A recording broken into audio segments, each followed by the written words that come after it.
Para iniciar este último encuentro, que uno ya empieza a sentir en la dinámica, por más que con todo el equipo, contamos un poquito, ¿no? Con todo el equipo, con Daniela Pedraza, con Paola Rezano, Bettina Mateo, Gabriel Lerner, Franchelo, lo fuimos construyendo este curso. Bueno, tuvimos una dinámica diaria que ya en el conjunto de todos los docentes, las docentes que vinieron y quienes estuvieron participando, uno empieza a tener ese dejo de extrañeza al cual vamos a tener que como buscarle la vuelta para seguir encontrándonos o articulando principalmente, ¿no? Que era un poquito el objetivo de este espacio. O sea, poder encontrarnos todos aquellos que estamos de algún modo vinculados a las políticas de protección de los derechos de los niños, niñas y jóvenes, que a lo mejor históricamente cada uno, y acá por las caras y por las referencias y algunos encuentros que hemos tenido, han sido claramente y hemos sido claramente acompañantes de que se puedan implementar las leyes que se fueron creando en el marco de la democracia para la protección de los derechos de los niños, niñas y jóvenes, y que hoy nos encontramos en un momento donde tenemos que defenderlas profundamente porque están, como fuimos viendo, claramente afectadas, ¿no? Así que bueno, hoy vamos a tener dos momentos en este encuentro. Un primer panel donde vamos a estar trabajando con, ahora voy a hacer las presentaciones formales, pero bueno, sí, las primeras menciones con Gustavo Moreno y con Julián Atzac, y en una segunda instancia vamos a estar cerrando el encuentro con Alberto Sileoni, ¿sí? Así que vamos a estar tratando de distribuir lo mejor posible el tiempo para poder disfrutarlos a los tres y poder intercambiar. Recién cuando hablábamos decían, bueno, que no sea tan formal, los dos tienen un perfil de interpelación al público, así que podemos como darnos eso en el marco de los 25 minutos, 25, 30 que tenemos, un ida y vuelta que no necesariamente tiene que ser exposición y preguntas. Eso cada uno, ustedes ahí lo manejan por lo que recién hablamos. ¿Qué vamos a estar trabajando en este primer panel? En principio, el titulado de este encuentro es el acceso a programas públicos y a la justicia de niños, niñas y adolescentes. ¿Sí? Y esto lo vamos a estar trabajando concretamente con los siguientes contenidos: el acceso a programas públicos, el rol del Estado, de los estados municipales, provincial y nacional en la promoción y ejercicio de los derechos, considerando la identidad, la salud, la educación, entre otros; el acceso a la justicia, y en esto poder pensar en los testigos, imputados, actores o demandados; el abogado del niño, que nosotros aquí estuvimos, que se estuvo trabajando, y también, bueno, en otro sentido del tema del defensor del niño; buenas prácticas con los niños, niñas y adolescentes para el ejercicio de los derechos y acceso a la justicia. Hay un temita que nos va a quedar posiblemente pendiente, si hay alguna mención se puede hacer, si no quedará o socializaremos los materiales, que es los cambios que introduce el nuevo Código Civil y Comercial de la Nación, ¿sí? Que esto fue muy reciente. Si no se puede incorporar ahora, sí socializaremos materiales. Bueno, y como todos los encuentros es poder pensar los conceptos, la teoría y las prácticas concretas de intervención de dos referentes que claramente intervienen en la justicia. Así que vamos a estar empezando con Gustavo, ¿sí? Ahora sí lo presento formalmente. Gustavo Daniel Moreno, abogado de la UBA, especialista en Derecho de Familia, asesor tutelar ante la Cámara de Apelaciones en lo contencioso, administrativo y tributario del Poder Judicial en Ciudad de Buenos Aires, secretario general de la Asociación Argentina de Magistrados, Funcionarios y Profesionales de la Justicia de la Niñez, Adolescencia y Familia, AJUNAP, docente de posgrado de la UBA Derecho. Así que bueno, empezamos a trabajar con él y a disfrutar esta última jornada.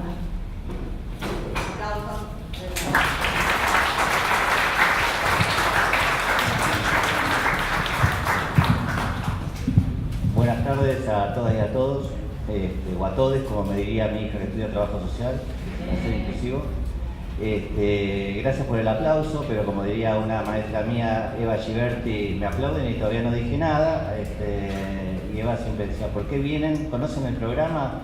Y todos le decimos, no conocemos el programa. ¿Y a qué vienen a escucharme? Entonces, en el programa, bueno, siempre la recuerdo como a otra madre putativa mía que amo profundamente, que es Cecilia Grossman. Son dos referentes históricos y obviamente Pilar Michel, que son mis tres cabezas así de personas que yo amo y que me han enseñado. Esto lo digo porque también creo que todo el mundo tiene que saber de dónde viene uno y con qué formación tiene uno, ¿no?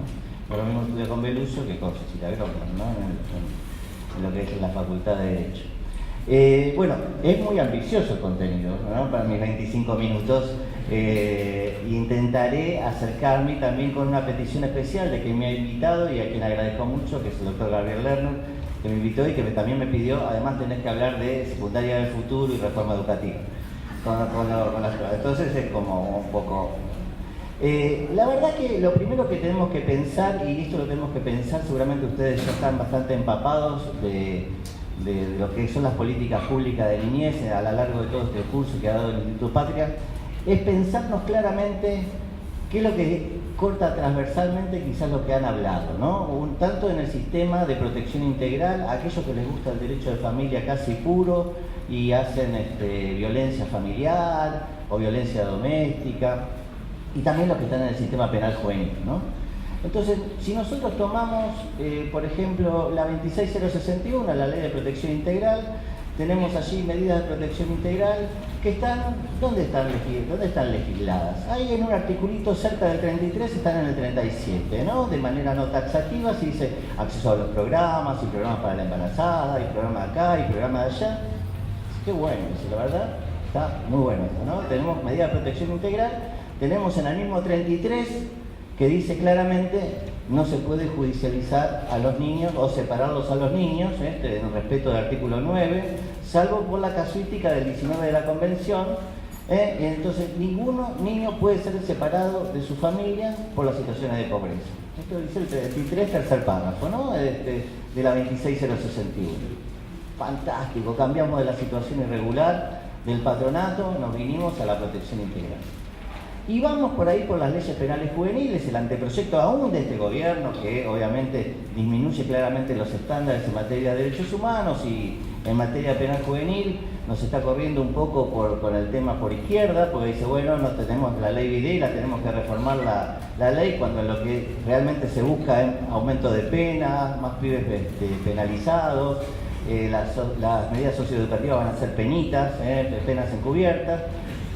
Bueno, ahí el artículo 29 de este proyecto de justicia juvenil, muy parecido a otros proyectos de otras leyes nacionales y que respetan la doctrina de UNICEF, nos encontramos que también, como sustitución a la pena privativa de libertad, nos encontramos con ¿qué? Con las medidas socioeducativas, ¿no?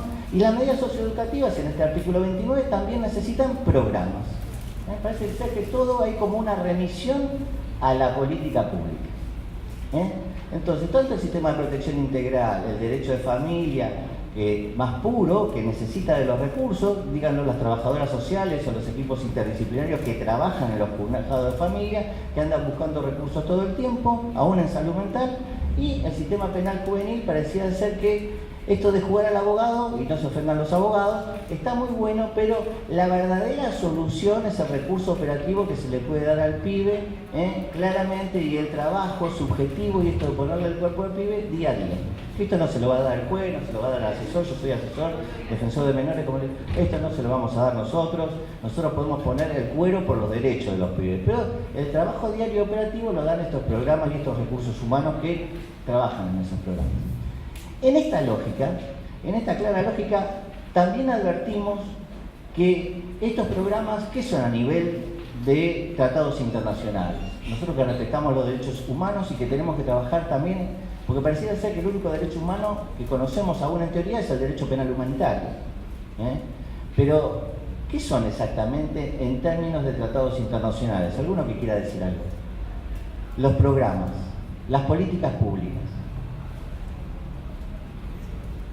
¿Cómo llaman los instrumentos internacionales? ¿Qué tienen que hacer los estados?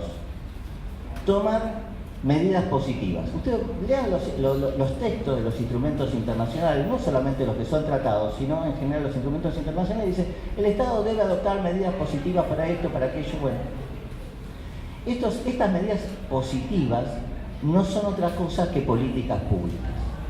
Y son medidas positivas que tienen una relación directa en lo jurídico ¿con qué? Con la otra parte de los derechos humanos. Nosotros que vamos a la Facultad de Derecho o hemos ido o enseñamos Derecho y tratamos de cambiar de alguna forma, nos encontramos que la facultad nos enseña los derechos civiles y políticos. Y en eso aprendimos muchísimo.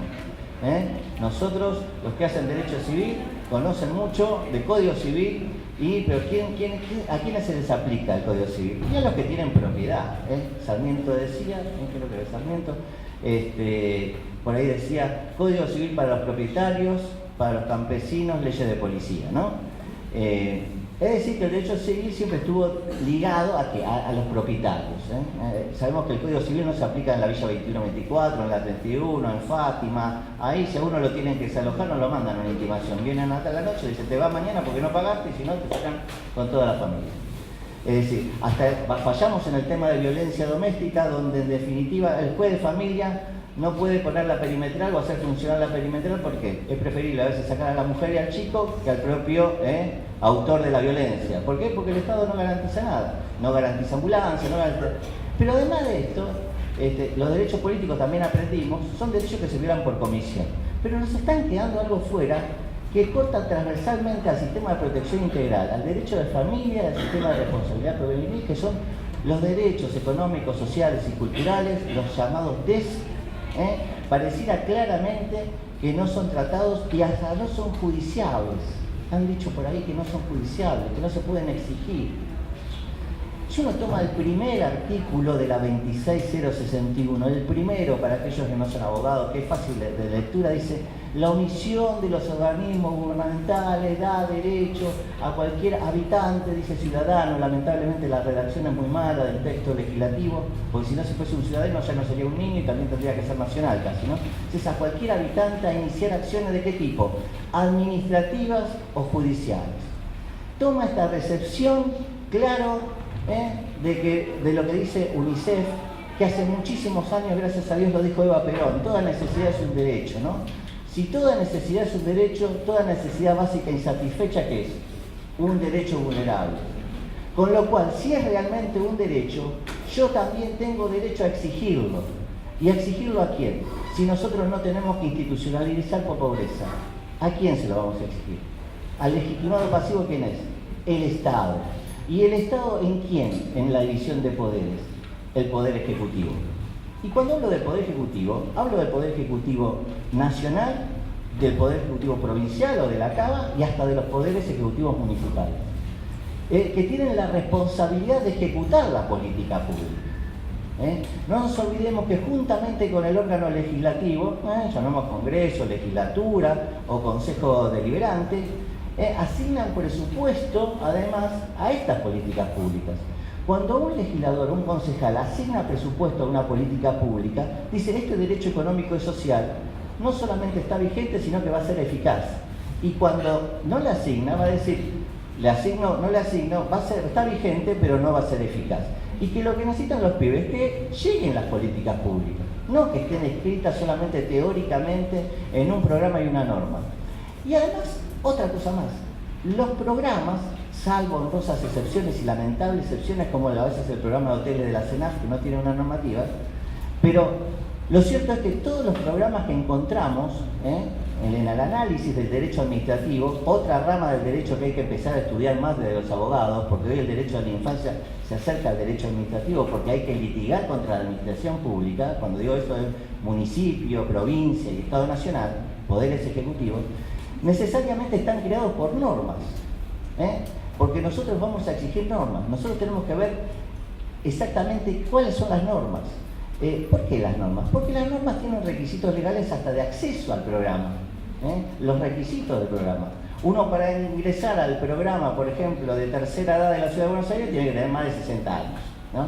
Y tiene que ser autoválido. Para ingresar a un programa, generalmente ese programa tiene delineado algunos requisitos, algunos contenidos, el objetivo del programa, que serán objetivos generales y específicos, y necesariamente también la forma de trabajar.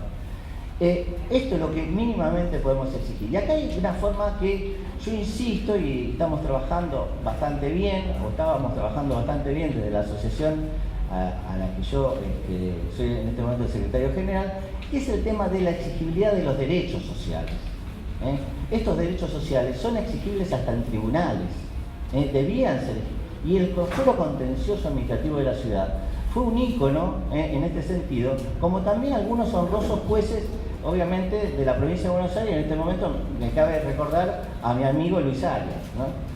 Evidentemente destituido por la provincia de Buenos Aires por cometer excesos. A él no se le probó ninguna causa penal, nada que haya hecho mal el juez en el ejercicio. No, se excedió, era un problema porque el tipo se metía en los desalojos, trataba de asegurar vivienda digna, entonces en ese tipo, hoy está sancionado por el Consejo de Magistrato por el enjuiciamiento y lo destituyeron. Este también es el riesgo. ¿Y por qué muchos jueces no se meten? Porque se están metiendo ¿con qué? Porque el legitimado pasivo a ser el Poder Ejecutivo son los funcionarios que ejecutan los programas, que se sienten cuestionados en su gestión. Claramente, un funcionario del Ejecutivo que le dicen: incorporame a este chico, dame este medicamento, dale la vacante en el colegio, ingresarlo al programa alimentario, y todo, se siente obviamente cuestionado en su gestión. Entonces, ¿cuál es la nueva función del Poder Judicial, o debería ser la función del Poder Judicial? En primer lugar, evaluar si las políticas públicas existen. Si tenemos políticas públicas y si hay una necesidad de tener esa política pública. A nadie se le ocurre hoy decir: che, la Argentina no debería tener una política pública alimentaria o de seguridad alimentaria, como la quieran llamar. Porque para demostrar que no la necesita, ¿qué tendríamos que demostrar? Que todos los pibes comen bien y están bien nutridos. Las dos cosas, que comen y además están bien nutridos. En la medida que haya un déficit, hay una necesidad, la necesidad requiere necesariamente que haya una política pública alimentaria o destinada a un objetivo específico. Luego, si esa política pública cumple con los estándares internacionales. No se pueden elaborar políticas públicas que no cumplan con estándares internacionales. ¿Ya terminó?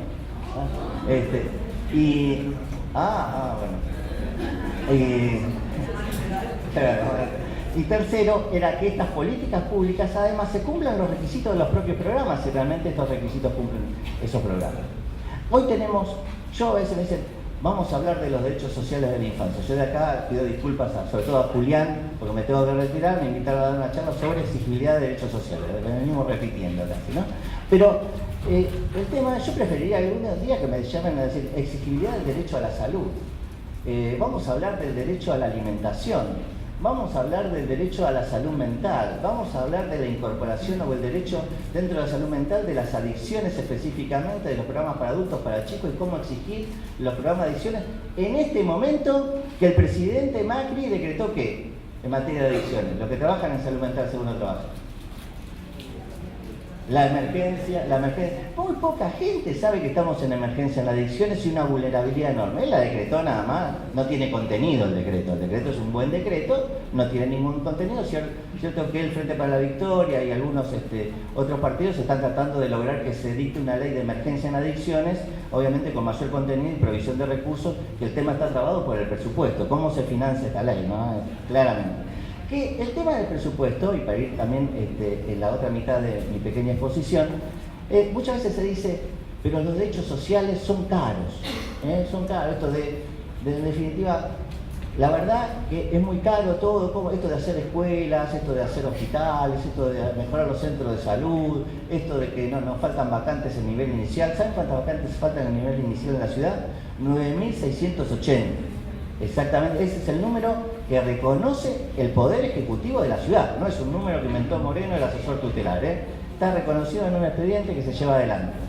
Entonces, es caro. Ahora, los derechos civiles y políticos, ¿no son caros?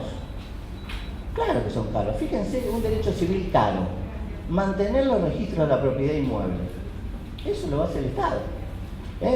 Sí, pero ¿para qué resguardar qué derecho? El derecho a la propiedad, un derecho civil. Ahora, ¿los derechos políticos son caros? Y posiblemente sean caros. ¿Cuánto nos va a llevar a nosotros de gasto como Estado hacer las PASO? No sé si están de acuerdo o no están de acuerdo con las PASO en definitiva, pero hacer un comicio, unas elecciones, es caro. Seguramente es caro. Sin embargo, tenemos en nuestra cultura jurídica un pequeño problema que cuando sale en el diario y no se pudo hacer el hospital en tal provincia, pareciera ser como que lo aceptamos porque eso es caro. No se pudo hacer complementar con la escuela secundaria porque sale mucho, hay que hacer una obra pública, es caro. Es parte de nuestra cultura que nosotros defendemos derechos civiles y políticos, pero los derechos económicos sociales, hasta para los propios militantes jurídicos, esto hablo de los abogados, nos cuesta mucho entender que estamos exigiendo derechos que tienen en el mismo estándar mínimo que cualquier otro derecho civil y político que está en un tratado internacional de derechos humanos. La división de los dos pactos internacionales que se dio en los 60, el Pacto Internacional de Derechos Civiles y Políticos, con el Pacto Internacional de Derechos Económicos y Sociales, se dio en ese momento porque el mundo estaba dividido. Pero si ustedes leen los dos pactos, van a ver que el derecho a la educación está en los dos, el derecho a la salud está en los dos. Y en la Convención está todo junto, en la Convención de los Derechos del Niño, a eso me refiero. Entonces, son derechos caros. Y además, cada tratado dice, tanto la Convención sobre los Derechos del Niño, el Pacto Internacional de Derechos Económicos y Sociales, la Convención sobre los Derechos de las Personas con Discapacidad, dice que los estados deben hacer el máximo de los esfuerzos justamente para cumplir presupuestariamente con este gasto destinado a los estados. Vamos, qué lindo que es. Ahora, esto implica también cumplir con la observación general número 19 de Naciones Unidas, que es la transparencia de los presupuestos en materia de infancia. ¿Qué municipio, qué provincia, qué estado nacional es transparente y sabe cuánto se invierte en infancia y adolescencia? Más allá que pueda estar dividido también por materias. Entonces, y la exigibilidad nos pide a nosotros también la demostración de cómo se gasta el presupuesto. Hemos tenido varios amparos hace muchos años en la justicia contenciosa de la ciudad, donde el Estado alegaba la defensa de falta de presupuesto. A lo que digo que ahí con Fernando Lodeiro, cuando éramos defensores de primera instancia, decíamos, y habiendo leído a Arístides Corti, para quien también hoy traigo mi memoria hacia él, que ha fallecido, decíamos, bueno, entonces que el Poder Ejecutivo se alega la falta de presupuesto, que demuestre para el cumplimiento de una cautelar, que era la entrega de un programa social, una vacante, que demuestre el funcionario cómo gastó el presupuesto. Mágicamente se cumplía la cautelar. Mágicamente se cumplía la cautelar, porque nadie quiere demostrar cómo en la gestión ejecuta su presupuesto. Por algo se cambia. Para traer esa nefasta frase. Entonces, nada mejor aplicada a los funcionarios remisos, ¿no? De que tienen muchas dudas en la información, sobre todo cuando deniegan información. Y tomo esta palabra de denegar información para atarlo con lo otro, con derechos sociales, como tiene que ver el derecho a la participación.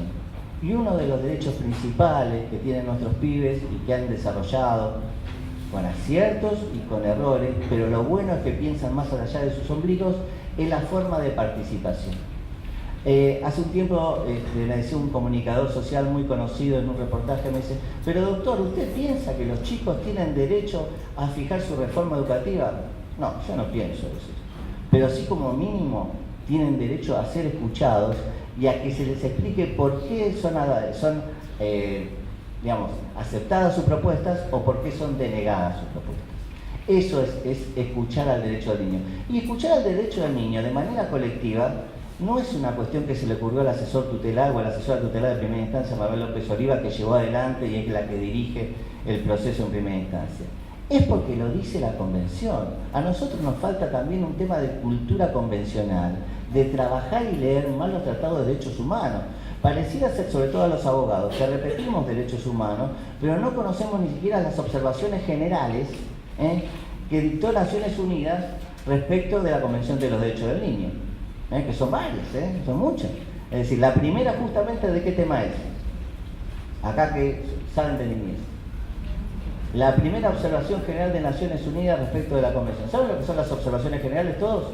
No, bueno, entonces arrancamos distinto. Cada tratado internacional tiene una especie de comité de seguimiento, ¿no? Este comité de seguimiento lo que hace, interpreta las normas de la propia convención y las va aclarando, las va puliendo de alguna forma, y es una interpretación que también para el derecho argentino es fuente de derecho, es decir, que es aplicable. Ahora, Naciones Unidas dictó una primera observación general, la primera de todas, dictó muchas, pero la primera, ¿alguno se acuerda? Educación, exactamente. La primera observación general de Naciones Unidas respecto de la Convención es del artículo 29 de la Convención, del derecho a la educación. Y esta educación también tiene algunas reglamentaciones convencionales como la observación general número 12.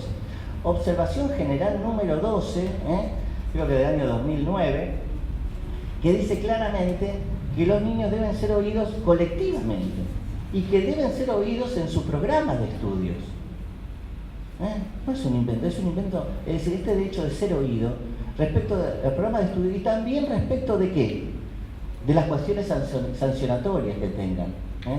Esta cuestión son derechos humanos básicos, son estándares mínimos en materia de participación estudiantil. De ahí por qué los estudiantes secundarios tenían el derecho a la participación. ¿Y qué necesitan ustedes participar? Si yo los invito a participar en un debate sobre, no sé, niñez, o sobre un tema de niñez, sobre salud mental, ¿qué es lo primero que necesitan? O sobre algo que yo quiero, tengo un programa, ¿qué es lo que me va a pedir? Información. Conocer. ¿Eso qué es? Información pública. Yo para poder participar necesito que por lo menos que el Ministerio de Educación le haya informado a los estudiantes en qué consistía la reforma pedagógica. Los estudiantes se enteraron por el diario La Nación cuando le hicieron un reportaje a María Soledad Acuña, la ministra de Educación. Está buenísimo que la ministra diga en los medios de comunicación cuál va a ser su reforma. Pero acá tenemos centros de estudiantes, tenemos derechos, tenemos forma de participación, de hacerle llegar a los estudiantes representativos de cada escuela, los tengan o no a los centros de estudiantes. Con lo cual ya teníamos la violación a la información pública y al derecho a la participación. Claro, la reacción de los estudiantes frente a no ser oídos fue claramente la toma de los colegios. Entonces, es la consecuencia de una arbitrariedad estatal que vulneró anticipadamente los derechos para que los estudiantes reaccionaran a manera de forma de protesta estudiantil. ¿Y qué apareció? Y apareció que yo hago retruco de parte del gobierno de la ciudad. Entonces sacó un instructivo o dejó circular un instructivo muy viejo que criminalizaba la protesta estudiantil y ordenaba a los rectores a qué? A claramente hacer la denuncia en la comisaría. Algunos más papistas que el Papa fueron corriendo a hacerla, antes de verificar, fueron corriendo a hacer la denuncia, ¿no? Y se armaron 16 causas penales, investigadas con un proceso acusatorio por los fiscales que empezaron a investigar, 16 causas del delito de usurpación. Una locura. Es una locura, discúlpenme, es una locura. No solamente es una vulneración de derechos, sino es una locura. Y los fiscales no cerraban estas causas. La doctora Liberatori suspendió, hicimos también una acción judicial con la doctora López Oliva, se suspendió este protocolo, ahora sacaron uno nuevo y siempre van a sacar uno más, ahora responsabilizar a los padres, bueno.